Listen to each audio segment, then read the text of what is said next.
Hey everyone, today I'm going to show you how to print web pages or articles using Google Chrome. Without any further ado, let's get started. First, open your Google Chrome browser on your computer. Once the browser launches, navigate to the web page or article you want to print. This could be anything from a news article, a recipe, a document, or any other content you need in physical form. Once you're on the page you want to print, right-click anywhere on the page. This will bring up a context menu with several options.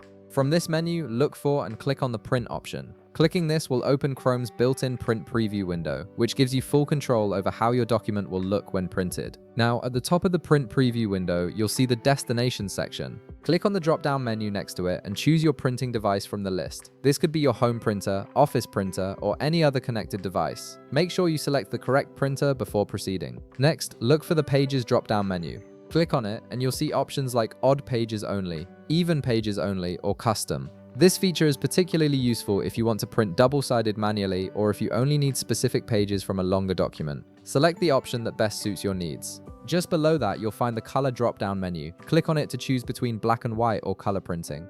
If you're printing a simple text document, black and white is usually sufficient and saves ink.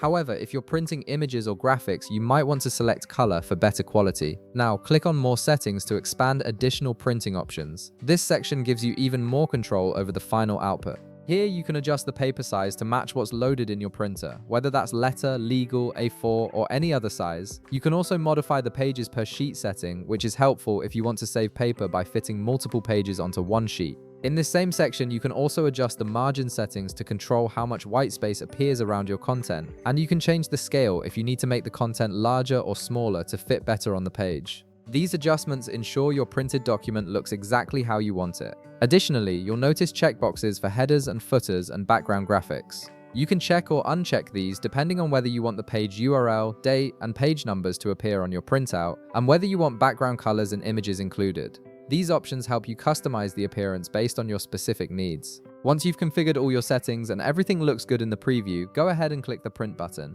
Your document will now be sent to your selected printer. Just give it a moment to process and start printing. If this video helped you out, be sure to leave a like, subscribe, and I'll see you in the next one.